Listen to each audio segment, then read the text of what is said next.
दोस्तों एक कहावत है, सामने से चोर आए तो पहचाना जा सकता है, लेकिन जो चोर पिछले दरवाजे से आए उसका क्या करें।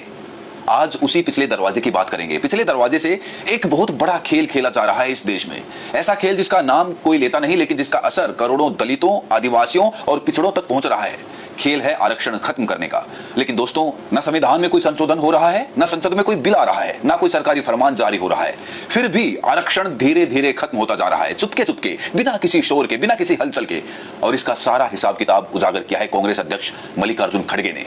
कल यानी 25 अगस्त को खड़गे साहब ने एक ट्वीट किया और वो ट्वीट ऐसा भूचाल लेकर आया कि पूरी बीजेपी की सांसें अटक गईं।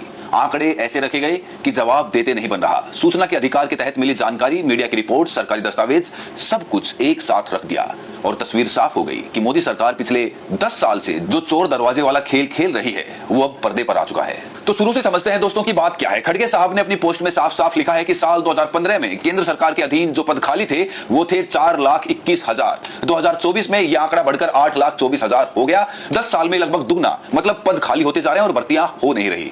रेलवे में 2015 में 0 पद खाली थे, लेकिन आज 2.5 लाख के करीब पद खाली पड़े हैं। रक्षा मंत्रालय में करीब 2.5 लाख पद खाली हैं। गृह मंत्रालय में 1,10,000 पद खाली हैं। ये तो सिर्फ बड़े मंत्रालय हैं दोस्तों। अगर पूरी लिस्ट देखेंगे तो हर विभाग में यही हाल है। डाक विभाग, राजस्व विभाग, ऑडिट और अकाउंट्स, ऊर्जा, हेल्थ, स्पेस, हर जगह हजारों लाखों पद खाली। और सरकार क्या कर रही है? सरकार कह रही है कि हम रिकॉर्ड बना रहे हैं, रोजगार दे रहे हैं, हर हफ्ते रोजगार मेला लगाते हैं, फोटो सेशन कराते हैं, नियुक्ति पत्र बांटते हैं। लेकिन असली सच यह है कि जितने पत्र बढ़ते हैं उससे कई गुना ज्यादा पद खाली होते हैं। बाल्टी में पानी डालो लेकिन तली में सुराख हो, तो कितना ही पानी डालो बाल्टी कभी नहीं भरेगी। यही हो रहा है दोस्तों केंद्र सरकार की भर्तियों के साथ। अब असली मजा तो आगे है दोस्तों। खड़गे साहब ने दूसरा बम फोड़ा है सरकारी उपक्रमों यानी पीएसयू पर। कहा है कि पीएसयू में स्थायी नौकरियों में 5,10,000 की गिरावट आई है। और सबसे चौंकाने वाला आंकड़ा यह है कि जो ठेके पर काम करने वाले कर्मचारी हैं यानी कॉन्ट्रैक्ट वर्कर्स, उनकी हिस्सेदारी 19% से बढ़कर 49% हो गई है। यानी लगभग आधी नौकरियां अब ठेके पर हैं। अब सोचिए दोस्तों, इसका मतलब क्या है? अब कोई सरकारी विभाग नियमित भर्ती करता है, स्थायी नौकरी देता है, तो उसमें संविधान का पालन करना पड़ता है। SC, ST, OBC, EWS सबके लिए आरक्षण होता है। कितने प्रतिशत पद किस वर्ग को मिलेंगे ये पहले से तय होता है। लेकिन जब वही काम ठेके पर करा लिया जाए, जब वही आदमी किसी प्राइवेट कंपनी के जरिए काम पर लगाया जाए, तब कोई आरक्षण लागू नहीं होता। ठेकेदार जिसको चाहे रख ले और सरकार को हाथ धोकर छूट मिल जाती है कि हम तो सीधे किसी को नौकरी तो दे ही नहीं रहे, तो आरक्षण की बात कहां से आई? ये वो लूप होल है दोस्तों जिसे मोदी सरकार पिछले 10 सालों से पूरी ईमानदारी से इस्तेमाल कर रही है। ईमानदारी शब्द थोड़ा अजीब लग रहा होगा, लेकिन गड़बड़ी में भी अगर लगातार एक जैसा ढंग हो तो उसे भी ईमानदारी ही कहेंगे ना। 10 साल से यही एक तरीका, यही एक फॉर्मूला, यही एक कारगुजारी। अब समझिए ये काम कैसे करता है। मान लीजिए किसी विभाग में 100 पद खाली हैं। नियम के अनुसार 15 पद अनुसूचित जाति के लिए, 7.5 अनुसूचित जनजाति के लिए, 27 OBC के लिए और 10 EWS के लिए आरक्षित होते हैं। यानी करीब 59 पद आरक्षित वर्गों के लिए। अब सरकार क्या करती है? इन 100 पदों पर नियमित भर्ती नहीं करती, इन्हें खाली रखती है। जब जरूरत पड़ती है तो ठेकेदार को बुलाकर कहती है कि भाई तुम इतने लोग भेज दो, तनख्वाह हम तुम्हें देंगे, तुम आगे उन्हें देना। अब ठेकेदार अपने घर के, अपने मोहल्ले के, अपने जाति के लोगों को भेज देता है। कोई आरक्षण नहीं, कोई क्रीमी लेयर नहीं, कोई रिजर्वेशन नहीं। नौकरी उन्हीं लोगों को मिल जाती है जिनको ठेकेदार पसंद करता है। और आरक्षित वर्गों का बच्चा जो सालों से यूपीएससी की कोचिंग कर रहा था, जो एसएससी की तैयारी कर रहा था, जो अपने घर की उम्मीदों का बोझ अपने कंधों पर उठाए हुए था, वो हाथ में डिग्री लेकर घर बैठा रह जाता है।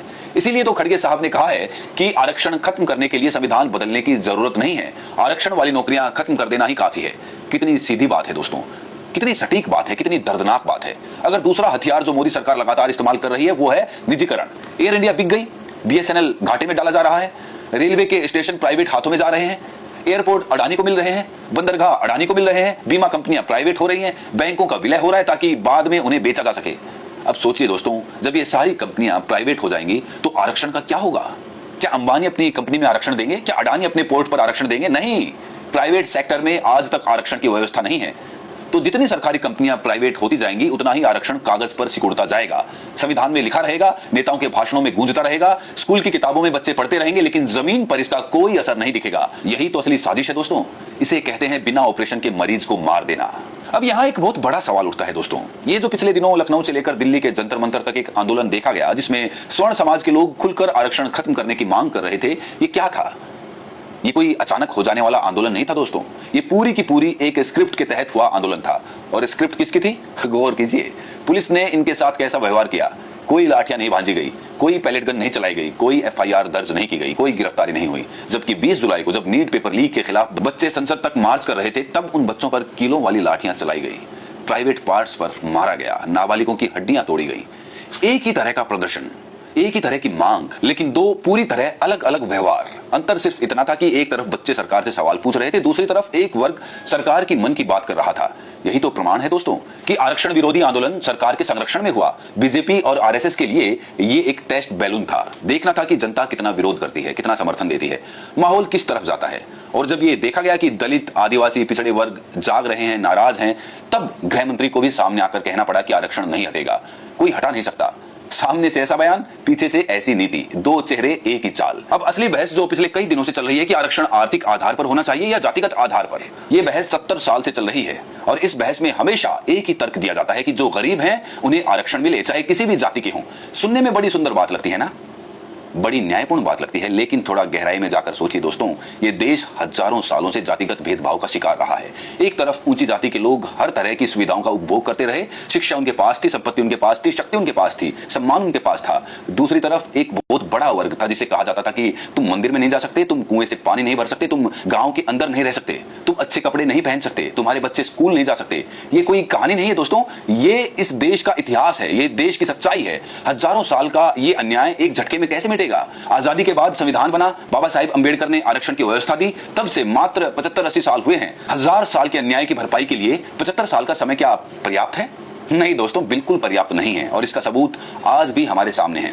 आज भी उत्तर प्रदेश, बिहार, राजस्थान, मध्य प्रदेश के छोटे छोटे गांवों में जाकर देखेंगे तो ये हकीकत आपकी आंखों के सामने खुलेगी। आज भी दलित दूल्हे को घोड़ी पर नहीं चढ़ने दिया जाता, आज भी उसकी बारात पर हमला होता है, आज भी गांव में पंचायतें बैठकर तालिबानी फरमान जारी करती हैं, आज भी अंतरजातीय विवाह करने वालों को इज्जत के नाम पर मार दिया जाता है। स्कूलों में आज भी दलित बच्चे अलग बर्तनों में खाना खाते हैं, अलग अलग जगह बैठते हैं, मिड डे मील में उन्हें अलग परोसा जाता है। कई गांवों में तो आज भी दलित मां का बनाया खाना ऊंची जाति के लोग, बच्चे नहीं खाते। ये 21वीं सदी है, ये विश्व गुरु का देश है, ये वो देश है जो चांद पर पहुंच गया, मंगल पर उपग्रह भेज रहा है, लेकिन गांव गांव में अभी भी अंधकार है, अभी भी जातिवाद जिंदा है, अभी भी छुआछूत मरा नहीं है। तो जब जमीन पर यह हकीकत है, तब आरक्षण को जातिगत आधार से हटाकर आर्थिक आधार पर कैसे किया जा सकता है? ये तो सरासर धोखा होगा उन करोड़ों लोगों के साथ जो सदियों से इस अन्याय के शिकार होते रहे हैं। अब यहां तर्क आता है कि गरीब स्वर्ण भी तो है दोस्तों, उनका क्या? हाँ बिल्कुल है, और उनके लिए मोदी सरकार ने ईडब्ल्यूएस के तहत 10% आरक्षण की व्यवस्था पहले ही कर दी है। तो जब आर्थिक आधार पर आरक्षण मिल ही रहा है, जब गरीब स्वर्णों के लिए अलग से 10% का प्रावधान है,